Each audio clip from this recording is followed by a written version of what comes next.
अध्यक्ष महोदय, मैं आपका कृतज्ञ हूँ कि आपने मुझे इस पर बोलने की आज्ञा दी। यह महत्वपूर्ण प्रस्ताव आज दिल्ली के सामने ही नहीं बल्कि हमारे सारे देश के सामने है।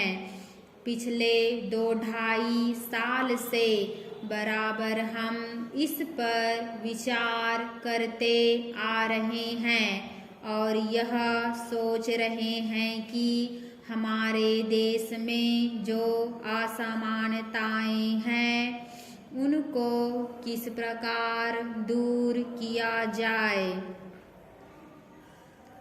हमारे देश में करोड़ों जनता ऐसी हैं जिनको आराम से खाना नहीं मिलता, कपड़ा नहीं मिलता और जिनके पास रहने के लिए मकान नहीं है और जीवन की जो बुनियादी आवश्यकताएं हैं जो सबको मिलनी ही चाहिए वह नहीं मिलती हैं।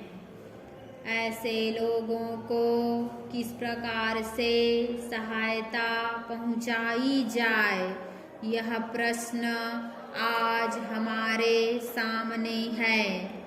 इस संबंध में जैसा कि माननीय सदस्यों को मालूम होगा कि हमारे देश में जो सबसे मुख्य पार्टी कांग्रेस पार्टी है वह इस प्रकार के आयोजनों को आगे बढ़ा रही है।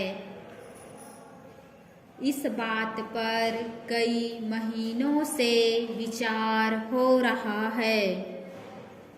कई राज्यों में बिल की शक्ल में भी चीजें सामने आई हैं और सबने देश के हित को सामने रखते हुए इस मामले को अभी स्थगित रखा हुआ है।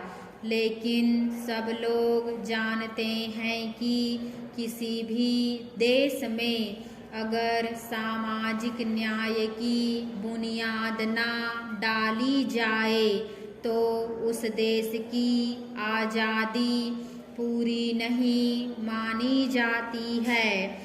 ऐसी स्थिति में हम इस देश में एक बहुत बड़ा काम करने जा रहे हैं।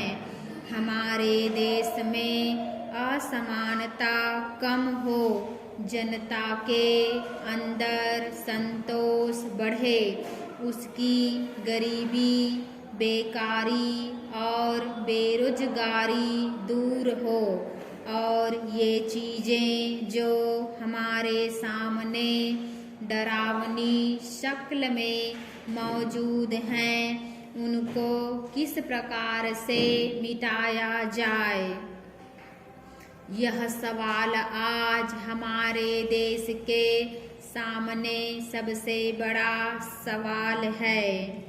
हमारे देश के नेताओं ने यह फैसला किया है कि सारे हिंदुस्तान में अचल संपत्ति के बारे में कोई कानून बनाया जाए जिससे देश के अंदर जो असमानता है वह दूर हो सके और उसको कम किया जा सके।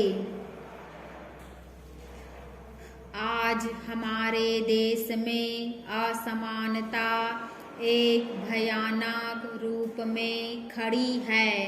हालांकि हमारे देश के अंदर आय भी कुछ बढ़ी है, लेकिन इसके बावजूद हमारे देश में वह संतोष नहीं है, वह बुनियादी चीज़ें नहीं हैं जिसके बल पर हम इस देश में असमानता कम से कम कर सकें। यही कारण है कि यह प्रस्ताव आज यहाँ पर लाया गया है।